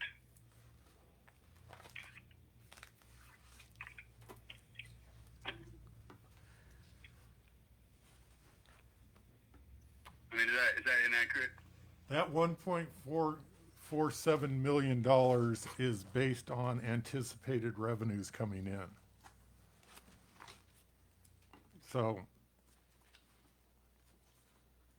Well, I understand, but I mean, all the expenditures are based on that, and I'm suggesting that I'm suggesting that expenditure should come out of the budget. If we want to spend that $1.47 million when we get the money, let's spend it. But I don't like the idea of just putting a large fund or a large line item in this budget that we, as a city council, are not going to have I'm concerned that we may not have visibility to about how that money gets spent. And those two changes that I suggested, the two line item changes I suggested, were taken together, create a net positive effect in terms of revenue on the budget. Actually, so, you know, I understand what you're saying, that if we don't get the $600,000, we're not going to be able to fund the nutrition or whatever it is, the staff positions. we're not going to be able to fund $600,000 worth of expenditures. But what I'm concerned about is we're going to put that money in the budget, we're going to spend it, and then that $600,000 isn't going to come in. And so we're going to be left at the end of the year, like we're left here again saying, man, I wish I would have built that shopping center so we had our use tax. And I don't want to do that again. I did that last year. Well, Councilman, that $1,470,000 represents the 51 employees that have been furloughed or retired from the city. That's the money that brings our employees back. Yeah, I understand. I don't know that I have any problem bringing them back, but I want that to be a decision that this council makes throughout the course of the year as we evaluate the revenue situation that this city will be facing over the next 12 months. That's my perspective. One perspective. I think we're getting outside of the council's responsibilities as far as the personnel number goes. I think we're getting into day-to-day operations on that. But I understand what you're saying, but I think that is not what our job is. I think that's the job of the administration and the city manager, and in fact, our charter prohibits us from getting involved in day-to-day operations. So it's not necessarily for us to say we need 10 parks and recreation guys versus 8 parks and recreation guys or anything like that. So that's the only problem I have with that. And the other thing that I think that we as a council and mayor are not doing that we maybe should be doing is trying to come up with innovative ways to get things like the swimming pools going. I mean, something that I'm considering and talking to some entities about if they would be interested in leasing the pools for a very minimal cost, $1 for the season, if they would run them and buy the chemicals and put the employees in. So therefore the pools could be open, but there wouldn't be an expense to the city because, the way it is right now, we just don't know what our money's going to look like 3 months from now or 6 months from now. And, as those months transpire, we will have a better idea of what the future is going to look like. But, trying to say we should do this and not do that, or we need to do this and not do that, is us trying to put our expertise in place of the people that actually run the city. That's the problems that I have. So are there any other questions or comments? Councilwoman Harrison. Councilwoman Harrison, based upon what you just said, Mayor, about an organization or a club adopting a park and supplying the employees for that, who would be responsible, which that's a great idea, but who would be responsible for the insurance? Would it be the organization that adopts it, or the city? Would they be responsible for the insurance of that park or that entity that We would have to supplying? talk to our city attorney on that. Is he on the line? Mr. Irvin, are you on the line? I am. Did you hear Councilwoman Harrison's question? I did. Obviously, the city property is all governed by the Government Tort Claims Act, but I would imagine that if you entered into a contract with any private entities, you would have to shift the responsibility for workers' compensation and other insurance issues to the entity. Okay, thank you. Thank you. All right. Now, one more time. Any more questions or comments? Do we have any motions? All right, we will move to agenda item number 3. Consider and act upon authorizing the mayor to sign change order number 1 from Sunrise Construction LLC in the amount of $3,502. This is to add a clean out on a discovered clay tile sewer main, including solid sleeve coupling, 45-degree fitting, solid cap, concrete apron and street, and aggregate base backfill for the 2019 CDBG sewer project. This change order also adds 7 days of the project, moving the date of substantial completion to May 29th, 2020. Mr. Stasiak. Mayor, members of the council, this is one of those situations where you take the lid off the sewer manhole and you discover that it's clay tile. Clay tile is not standing up. It is deteriorating all over the city. We've seen this in numerous locations. Second Street is one of the most visible that we've seen in the past. So anyway, this was discovered during the construction of the 2019 CDBG sewer main project. Staff recommends the expenditure of $3,502 for the change order. Okay, any questions or comments? And take a motion and a second to approve. Motion, Councilman Smith. I will second. Any further discussion? Corey, would you call the roll, please? Councilman Smith, Yes. Brown, Yes. Harrison, Yes. Pritchard, Yes. Stevens, Yes. Cox,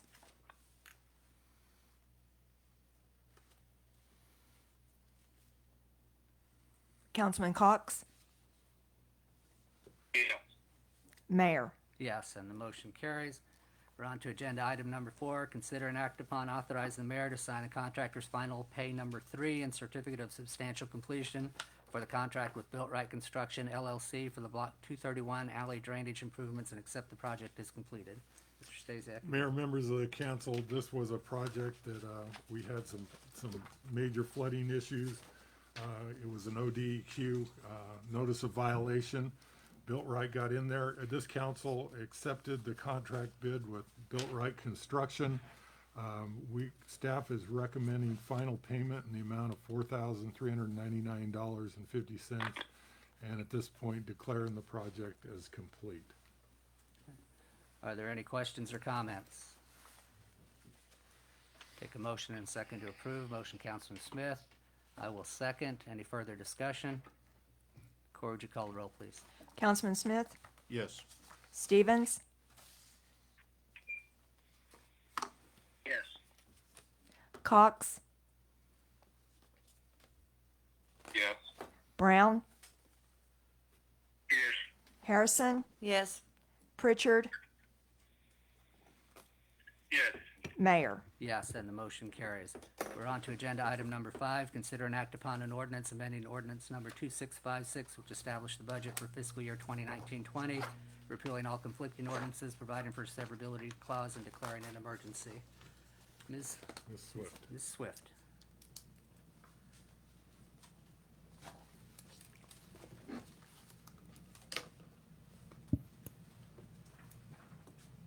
Thank you.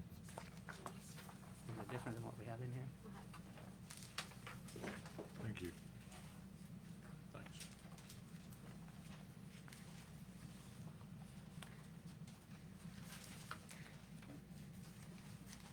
Mayor and council members, what I've handed out to you, and I will, the ones, council members that are on the phone, I'll be happy to forward you a copy of what I provided to the members that are here today. I just had a couple of errors with the formula on the right-hand side of the documents that I just needed to clean up for you. What I have for you today is Exhibit A1.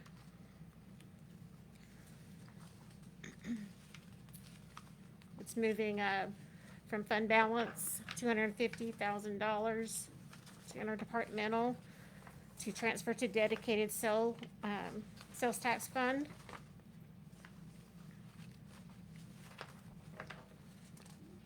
For the benefit of the people on the phone, could you point out the differences between the document that you gave us and the document Oh. that's in the The package? one that's in the packet, on the very far right-hand side, there's a formula that's added some totals there incorrectly. When you get to those, would you Oh, with the- point out okay. which they are exactly? Gotcha, okay. All right, so that was, so we're moving, that was A1. Exhibit A2. This is the second part of this transfer, moving it from the MPWA transfer of $250,000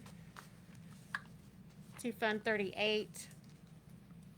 the bond trustee fund to assist with our bond payments.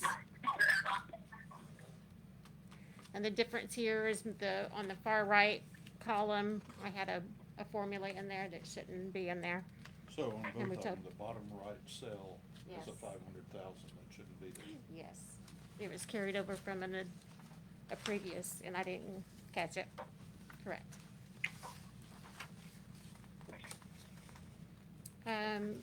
Exhibit A3 is our grants and contributions, for a total of $371,069. This is moving our contributions and grants that we've received thus far for the year of 1920. And the expenditures that we've had thus far this year, for the, capital projects that we've completed. And once again, the bottom right-hand cell Yes, is. sorry, yes. Both of them. Has no relevance, yeah. Yeah.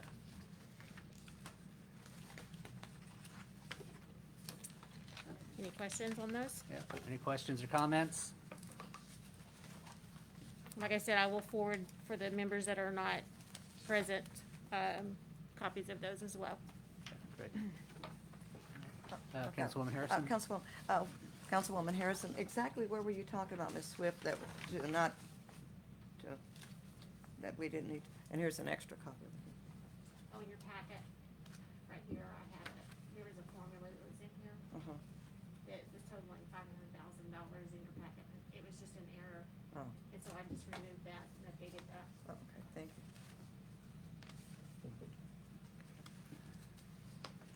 No, any questions or comments? Take a motion in a second. Approve. Motion, Councilman Smith. I will second. Any further discussion?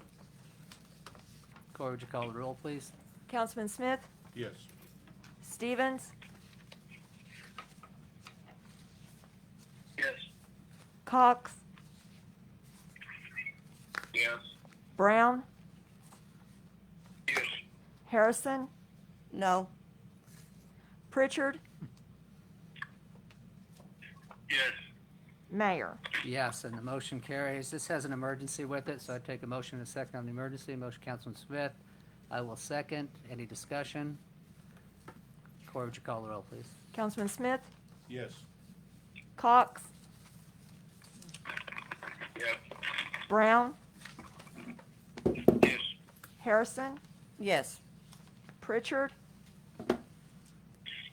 Yes. Stevens,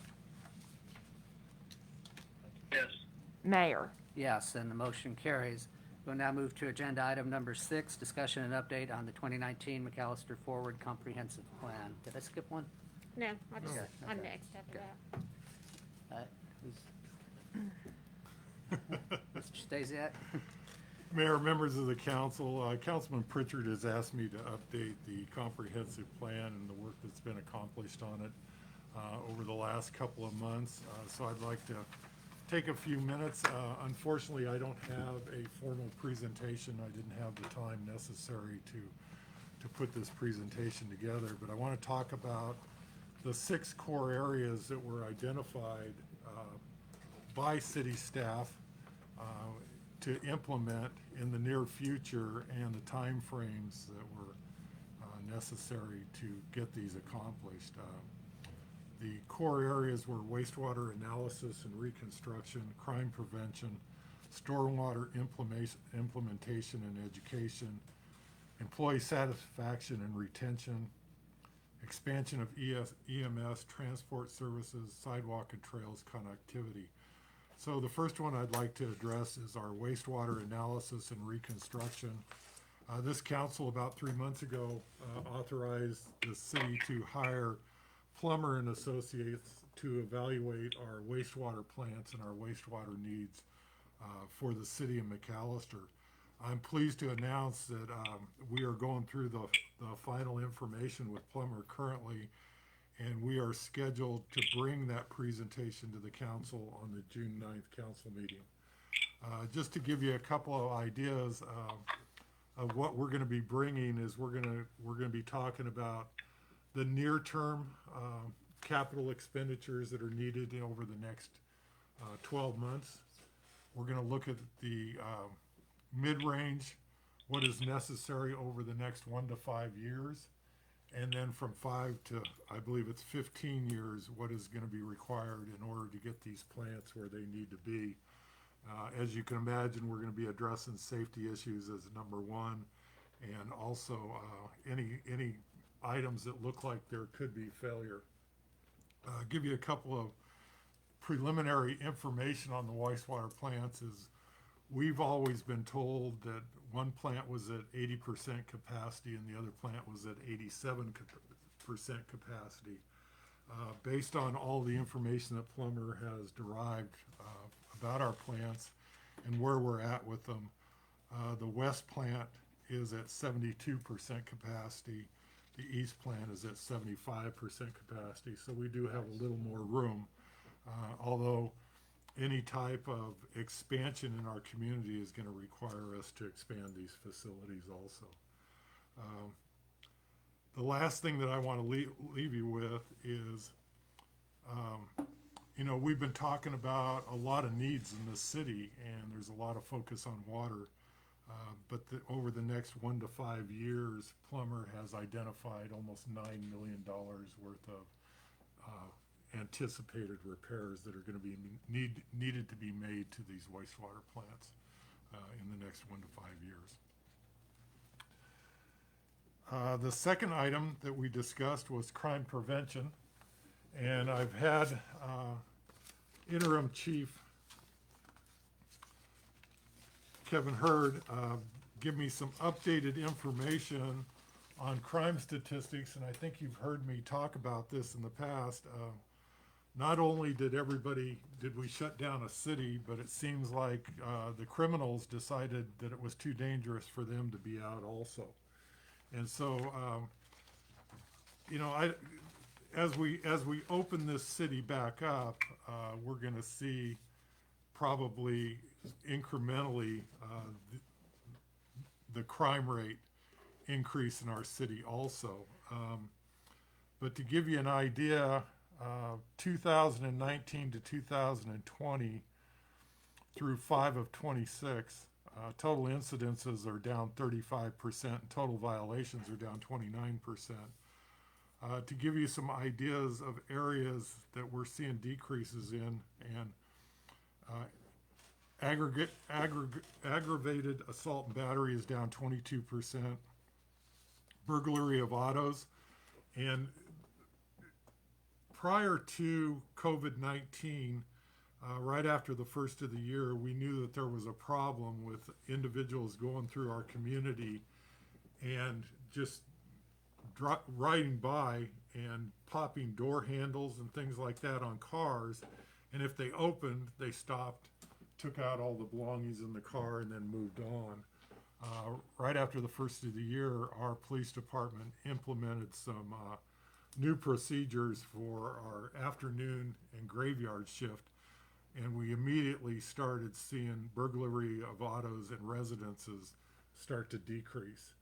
But as of today, through yesterday, burglary of autos is down 53%, burglary of residents is down 52%, shoplifting is down 29%, petty larceny is down 80%, vandalism is down 72%, drug possession is down 82%, and that could be a culmination of we're not making as many traffic stops as we have in the past because we were trying to limit our police officers' contact with the outside public just to keep them more isolated and have them available for the more dangerous crimes that were going on in our city. As you can imagine, with drug possession, DUI is also down 70%, and public intoxication is down 58%. So what we implemented after the first of the year in the forms of a more aggressive contact with individuals during afternoon and night shift definitely helped with our crime prevention, and then along with the virus, people just aren't out, and they haven't been out. Although we're seeing that change rather dramatically. The third item was our stormwater implementation and education. I'd like to give you some statistics on what's been accomplished this year in the form of our stormwater program. Got a lot of paper, Mayor. So I think everybody's fully aware that our canal mitigation and keeping the health of those canals is extremely important to the backbone of this city. We've done bracing, sealing, and floor repair at 3 locations. Those locations are 4th and Chaddock Park, 10th and Peterbaugh, Paul Park, Elm, and A Street. So we continue to make sure that those walls aren't moving on us or those floors aren't moving. I'm not going to go over everything, but you know, tonight we approved the final project on the alley project on West Adams, Block 234. That's completed. The Saunier Way Canal, which is expansion of that canal in between Saunier Way and Walls Department Store. That's been cleared and surveyed, but we have not issued a start date, and that's due to weather. We've got to get some dry weather around here before we issue that notice to proceed. It's futile at this point. Leadership Park drainage, talked a little bit earlier about that in the French drain that's been added over there, along with all of the ditch improvements. Nuisance animal removal. This is something interesting. In the last 5 months, we've removed 4 dams, 9 beavers, 2 raccoons, and 1 possum have been relocated in the last 30 days. We have multiple dams all over the city. We also have another dam that's about 150 feet long, and we estimate right now that there's probably 60 beavers at that location. They've been doing really well around here. Here's some totals for this year that I'm extremely proud of. They have removed, this is in our ditches, our canals, our right-of-ways, our earthen dams. They've removed 87,100 pounds of brush, 624,000 pounds of sediment, 104,100 pounds of trash and debris. They've cleaned 46 catch basins and removed 215,000 pounds, and that was as of April the 22nd. Our street sweeper has removed 1,182,500 pounds, and that was as of May the 6th. So this year alone, since January 1, we've removed 2,108,600 pounds of debris. And for this fiscal year, we've removed 5,997,600 pounds of debris, a little less than 6 million pounds this year. So that kind of gives you an indication of what we're doing with our stormwater. Employee satisfaction and retention.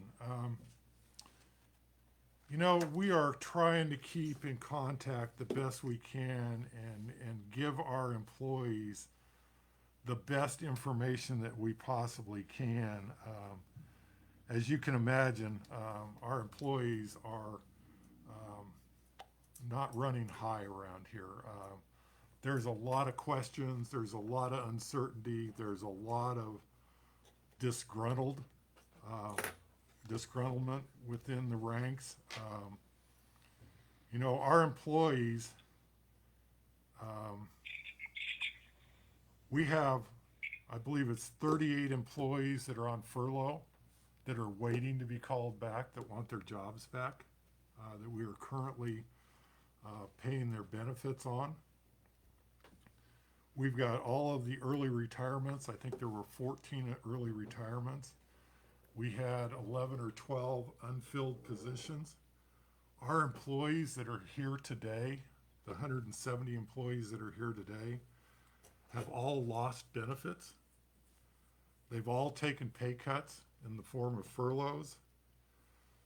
And, I mean, it's everything that we can do to keep them educated on what we're doing here at the city and what this process is to rebuild this city going forward and what that looks like for each and every one of our employees.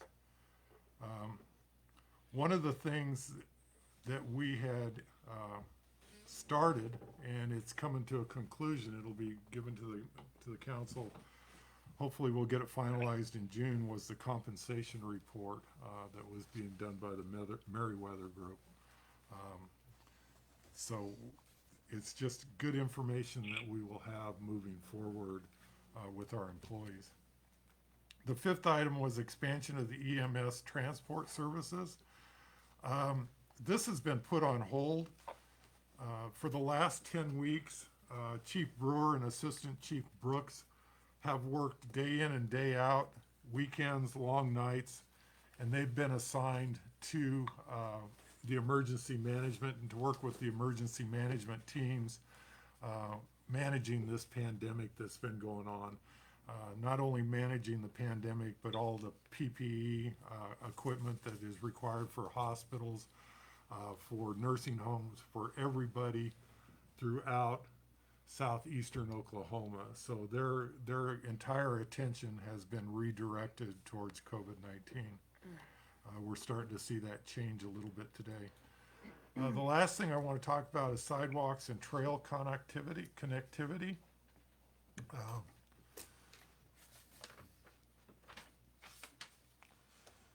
So I think everybody's aware that we have the Trailways Grant, which is an ODOT grant.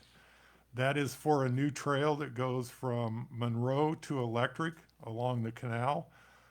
We are still trying to work with adjacent landowners to get some right-of-way in there so that we can get in there and get that constructed, but that is still an active grant, still moving forward. It's an exciting grant for this community because it's going to connect all Electric to Monroe through Thunderbird Park. We have sent in a grant for the Rotary Park Trail to expand and rebuild it as a multi-use trail. We have a grant in for another trail that ties Parker Elementary to Thunderbird Park, and this is all off the streets. It has no on-street trail system whatsoever. We've been able to identify some land that's available from the city. We have installed bike lanes on Monroe and also 9th and Hardy Springs, and also the small segment on Illinois over to the bridge. We are anticipating turning in a grant in June of this month, next month, to do bike lanes on A Street. In the form of sidewalks, if you look at Wade Watts Boulevard from Strong to the underpass or overpass, Alford Overpass, from the top of the hill down to the overpass, that design will be completed this Friday by ISG Infrastructure Solutions.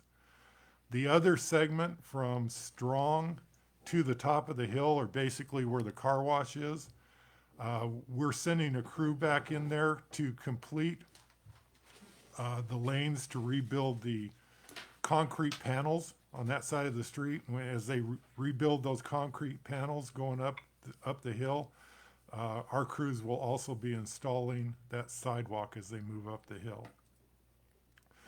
The last one is a sidewalk on Strong Boulevard from Electric to Polk.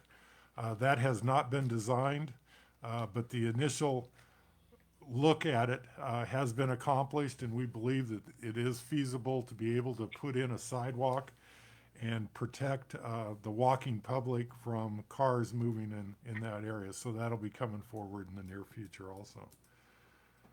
Mayor, with that, I hope to, in a couple months or a month or so, we'll come back with a more formal approach and with some more information on our comp plan and how we're proceeding. Any questions? We will move on to agenda item number 7. Presentation of monthly financial update. That's why you were hanging around.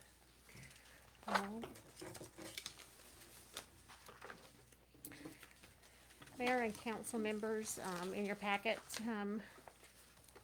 you first have the general fund at a glance. That shows as of April 30th, we have completed 83.33% of the year. Our total revenue reflects 5.72% under budget, and expenditures at 4.59 under budget as well. Below that is MPWA at a glance. Shows revenues at 6.89 under budget, and expenditures at 8.11 under budget.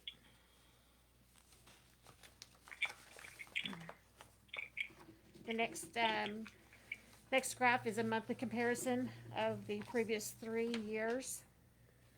As you can see, the May sales tax number is in decline over last year, but increased over last month.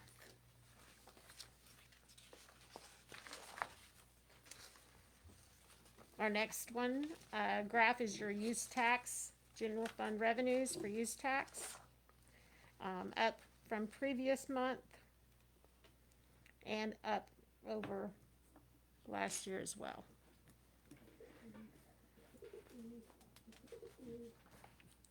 The pigeons are impressed.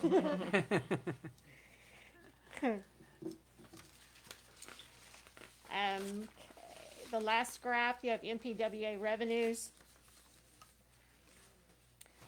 The top of the graph is residential and commercial. And below that is water and district co sales.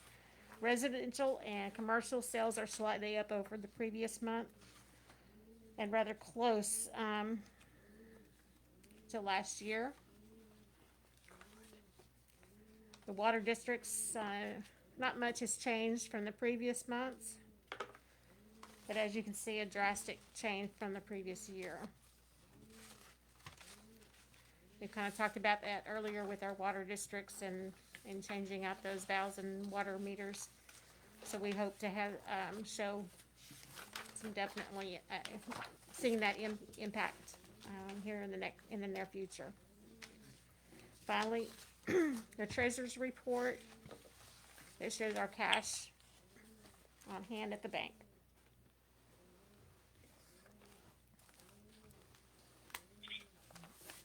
Any questions? Any questions or comments? Thank you.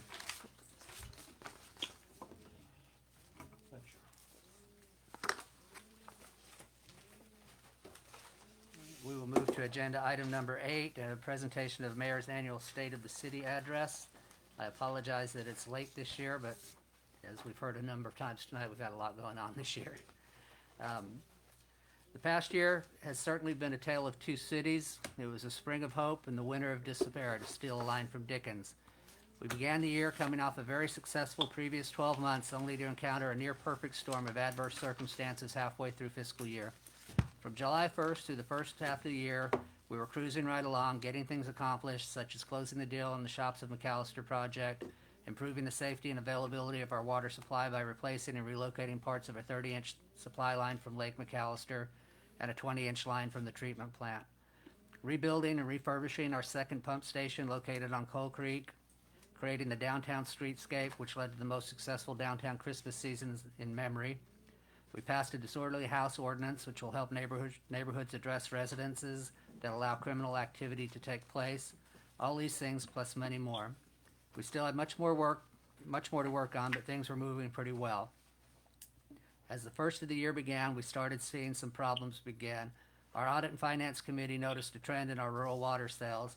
The sales were showing a consistent drop in volume used. This did not follow the pattern of usage within city limits, which stayed fairly equal to the previous year. The committee asked city staff to look into how our rural water sales compared to other cities in Oklahoma and how much we were making based on what each district paid. As it turned out, in some cases, we were charging less than our cost to produce. This, along with the likelihood of aging meters that had slowed down, has led to the possibility of future sale price adjustments and the installation of new meters. The next hurdle we reached was the oil and gas industry effectively shutting down in the United States. This came about because Saudi Arabia and Russia got into a price war, which drove the price down from approximately $65 per barrel to a low of $20 per barrel. This caused a huge oversupply of oil, so much so that there was literally nowhere to store it. This led to the futures contracts for oil drop into the negative territory for a brief period. American oil is more expensive to produce than either Russian or Saudi oil, so the drop in price per barrel hits us particularly hard and has cost us many jobs. Oklahoma relies strongly on the oil and gas industry to fund our economy, and McAllister is no different. We've lost a large number of jobs, but in addition to the jobs, our hotel-motel industry rely heavily on renting rooms to those in the energy business. When a decline like this occurs, there's a cascading effect from it. Hotels, motels sell less rooms. Less rooms means less people needed to run the business. It also means less customers to buy from our businesses, which leads to lower sales tax collections for the city. Also, along with this happening, many of the laid-off workers from the oil business and service industry no longer have the same purchasing power. This also adds to the loss of revenue. From the city's perspective, loss of revenue causes the city to make adjustments in the budget, which can lead to furloughs and pay cuts, both of which we have been put in place. The loss of oil and gas business was a bad enough hit to our local economy, but there was more to come, much more. COVID-19, the coronavirus, forced the shutdown of large parts of the economy. Many businesses were closed, and social distancing caused many people to stay home or only go out for essential items. While this was necessary, and as far as social distancing should still be practiced, it has caused another big reduction in sales tax revenue. It's projected to be at least twice as much as the oil and gas loss. The cumulative effect being the city had to cut over $4 million in spending. This, of course, will make the upcoming year one of the most difficult ever. The city has taken a safe, conservative approach to this year's budget. The idea is to create a budget that is on the low side with the thought that if we recover quicker than expected, we can add items back into the budget instead of having to make more cuts should our projections prove to be inaccurate. I applaud the city administration for creating a budget at a time when it is nearly impossible to project what future revenues will be. The budget makes sure that our debt obligations are met while also providing funding for our core services. In closing, we have a great team to help us through this crisis. Our city manager and staff are using a well-thought-out process to keep us fiscally responsible. Our employees, non-uniform in both unions, fire and police, are pitching in to help cut costs and come up with innovative ways to address the situation. Everyone is working together to move us forward. This also includes our many community partners who themselves are going through similar problems. Our schools, the Pittsburgh County, our emergency management team, and many others are all working to minimize the impact of the virus pandemic's effect on us. Lastly, there are two groups that deserve special recognition for what they do to keep our community going and provide care. All the people who continued to work through this crisis so that we could buy groceries and supplies, gasoline, curbside food and food delivery, and many other essential needs, you guys are truly heroes. To the healthcare workers, there are no words to adequately express the thanks we owe. From the frontline professionals to the support personnel to those working in nursing homes and home health providers, you will never know how many lives you have touched, and no matter how many thanks you receive, it will never be enough. Thank you. We will recover from this. It will take some time, maybe even years, but we will come back.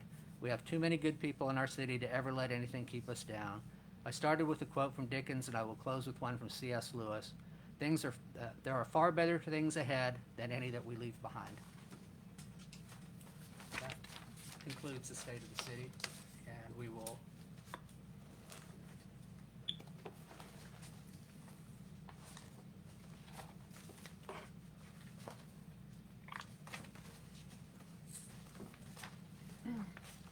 now we are on to new business. Any matter not known or which could not have been reasonably foreseen prior to the time of posting the agenda in accordance with section 311.9, Title 25 Oklahoma State Statutes. I understand we do have some new business. We do, Mayor, and we sent this out earlier today to the mayor and council.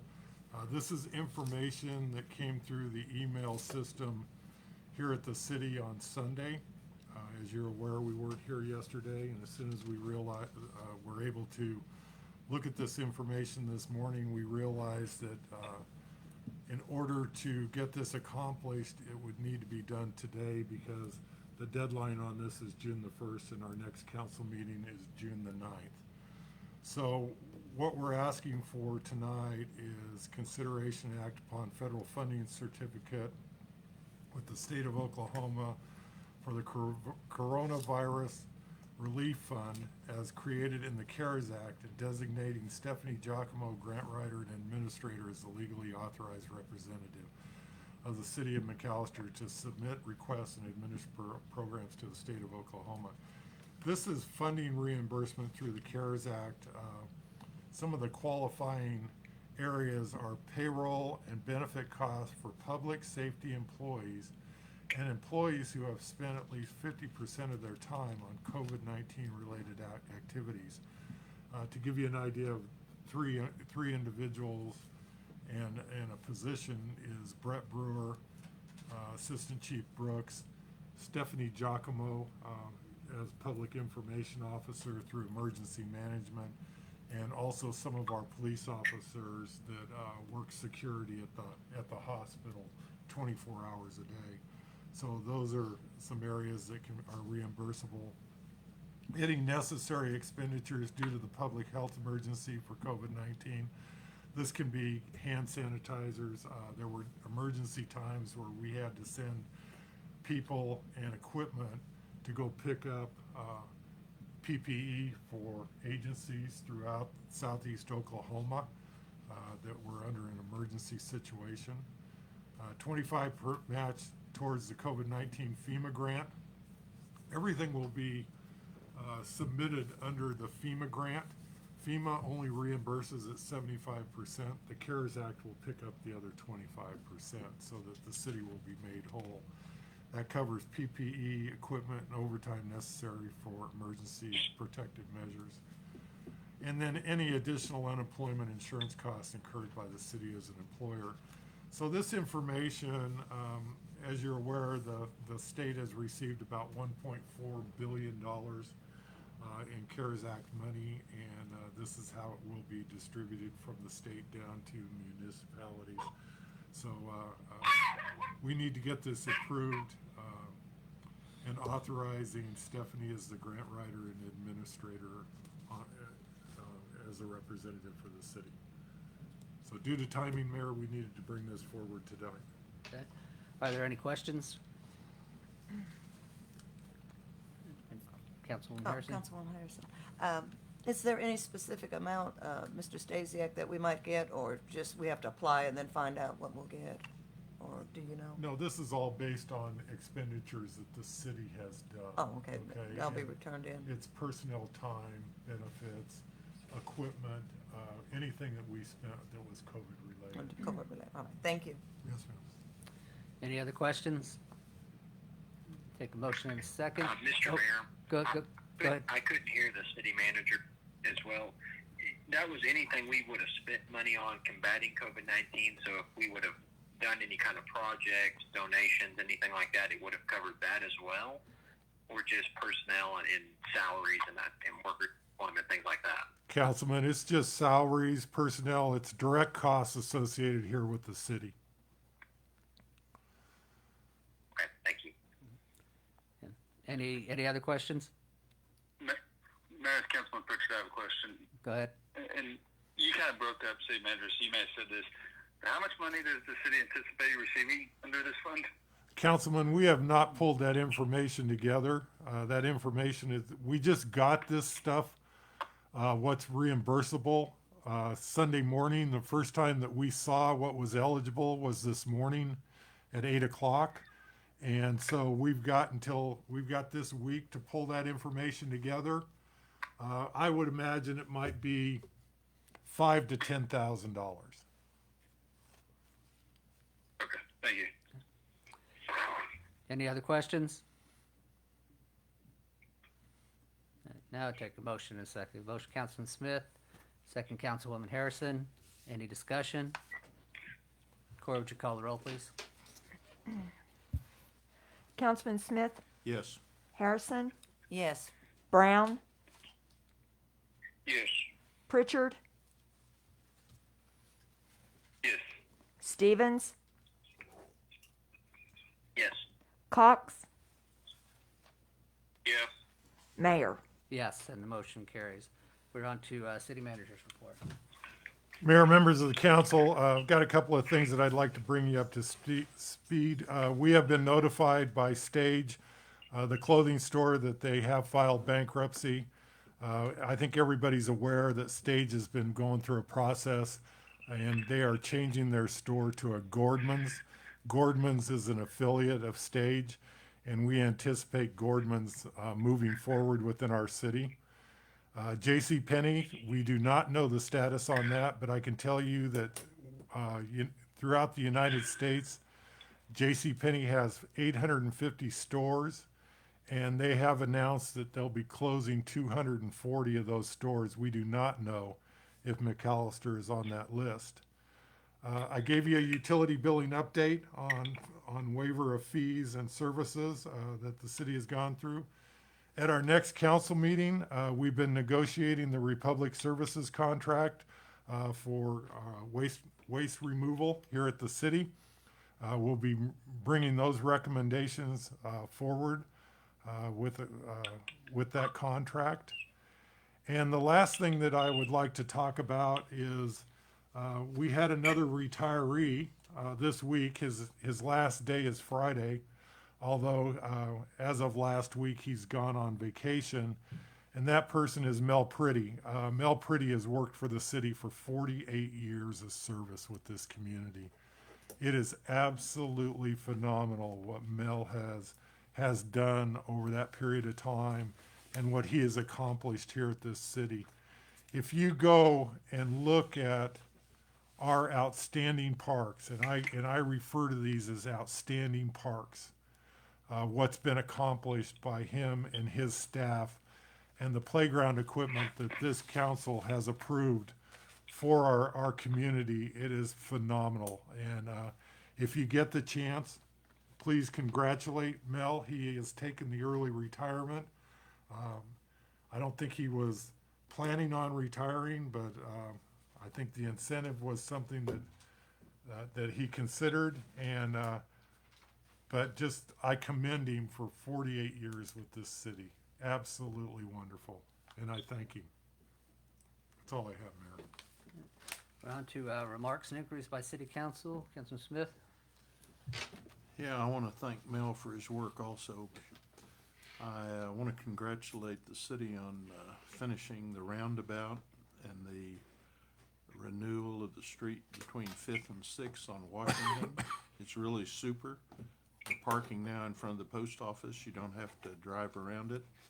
It's clears the lanes, so it's really a nice looking project. And if you haven't been around the roundabout, I'd suggest you go to give it a try. It's really easy to use and practical. It's amazing the world didn't end, did it? Sky didn't fall. No. Vice Mayor Stevens? I'm good, thank you. Councilman Cox? Nothing. Councilman Brown? Yes, Mayor. I want to echo the same as some of the council members. Mel Pretty, I've known him a long time. Been on the council up here while he's worked. So anybody that worked 40 plus years, like myself, you deserve it. So, Mel, enjoy your retirement. Thank you, Mayor. You're welcome. Councilwoman Harrison? Congratulations also to Mr. Pretty on his retirement. And also, I'd like to interject too that about absentee voting. It's my understanding that a notary will have to sign off, or a copy of the individual's ID or voter registration. So that's real important for people to make sure that they have that they're registered to vote, because voting is coming up for Ward 5, I won't mention the other ward, I'll let him do that. And I think there's going to be some kind of virtual forum that is going to be, maybe I'm wrong on this, by the McAllister News Capital. Is it okay to ask Mr. Beatty when those dates are? Or would that be out of line? No, go ahead. Oh, you don't have it, all right, but it's the middle of June? Oh, okay, and then, of course, voting is June the 30th. And also, I would like to thank the veterans and the volunteers who came and mowed at the Northtown Cemetery. It was so good to see the veterans and volunteers there. They did a beautiful job, and they wanted to make sure that everything was, that everything looked very pristine for Memorial Day, and they were aware of the furloughs. And from what I understand, Mr. Pretty was really pleased that they stepped up and helped in that effort. So, thank you. Councilman Pritchard?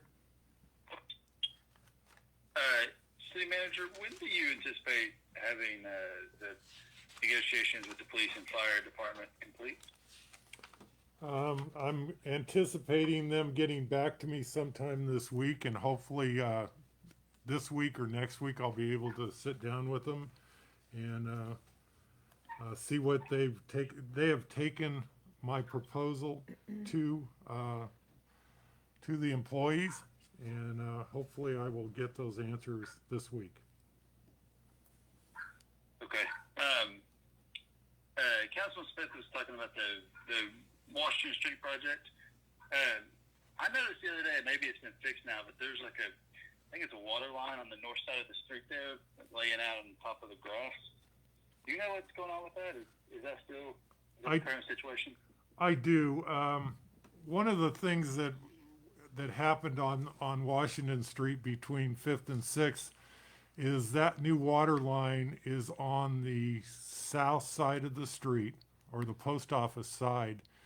And what it had was water lines crossing the road to feed those homes on the north side. And Mr. Carlton decided that he didn't want those lines underneath the street, which I absolutely agree with, because the first thing that'll happen is those lines will blow out. He rerouted that line and put in that 2-inch poly, and that will be buried as soon as we can get in there. That's a city project. That line will be buried as soon as we can get in there when it dries up. So what we did is we were able to get all those house taps out from underneath the road. So that will be something we're doing in addition to the Built Right contract? That's correct, yes, sir. Okay. My last question. I sent you an email about 2nd Street asking how much money we spent down there, and I got your reply. Is that because, and I'm talking about just north of Wyandotte there. So there was the first where we had to replace the manhole, which was fixed recently, and then just north of that in the next intersection, which I think that's Cherokee maybe, there was another sort of collapse. That was is the figure you sent me for both of those or for the most recent one? It's for all of it.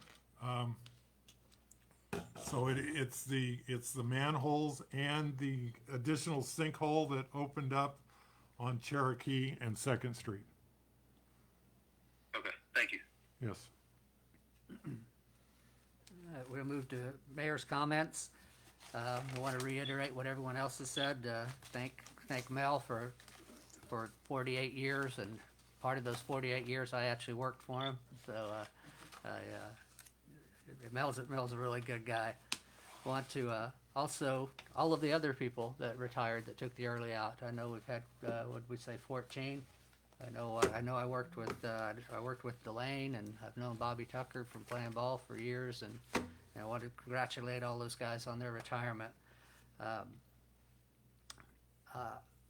I want to tell the employees that are furloughed is, we are going to do everything we can to get you guys back to work as soon as possible. And I know it's a disruption in your lives, and it's a difficult thing to go through, especially when there's not any certainty involved with it. But just know that as far as I'm concerned, it's a priority of mine, and I think it's a priority for the entire city to get people back. I want to thank all the city employees that have worked all the way through this. It's been very difficult and very different as well, I'm sure. People probably that have never worked from home, working from home, and some of the challenges that brings, and then also the people that were coming in as near every day, or taking the risk of doing that as well. I want to thank everybody for the job that everybody has done, because we have a great group of employees, and it's a tremendously professional bunch of people, and I personally really appreciate that. So now we will recess the council meeting, and I would take a motion to convene as McAllister Airport Authority. Motion to include approval of minutes from May 12th, 2020, regular meeting of McAllister Airport Authority. Confirm action taken on city council agenda item C, and to adjourn. Motion, Councilman Smith. Second, Councilwoman Harrison. Any discussion? Cora, would you call the roll, please? Councilman Smith, Yes. Harrison, Yes. Brown, Yes. Pritchard, Yes. Stevens, Yes. Cox, Yes. Mayor. Yes, and the motion carries. Now take a motion to convene as McAllister Public Works Authority. Motion to include approval of minutes from May 12th, 2020, regular meeting of McAllister Public Works Authority. Confirm action taken on city council agenda items C, G, 2, 3, 4, 5, and to adjourn. Motion, Councilman Smith. I will second. Any discussion? Cora, would you call the roll, please? Councilman Smith, Yes. Stevens, No. Cox, Yes. Brown, Yes. Harrison, Yes. Pritchard, Yes. Mayor. Yes, and the motion carries. Now take a motion to convene as McAllister Retirement Trust Authority. Motion to include approval of minutes from April 28th, 2020, regular meeting of the McAllister Retirement Trust Authority. Approval of retirement benefit payments for the period of May 2020, and to adjourn. Motion, Councilman Smith. Second, Councilwoman Harrison. Any discussion? Cora, would you call the roll, please? Councilman Smith, Yes. Harrison, Yes. Stevens, Yes. Cox, Yes. Brown, Yes. Pritchard, Yes. Mayor. Yes, and the motion carries. Now take a motion to go into executive session. Consider an act to convene an executive session pursuant to Title 25 Oklahoma Statutes 307B1 for confidential communications between a public body and its attorney, to discuss the employment, hiring, appointment, promotion, demotion, disciplining, or resignation of any individual salaried public officer or employee, more particularly City Manager Peter Stasiak.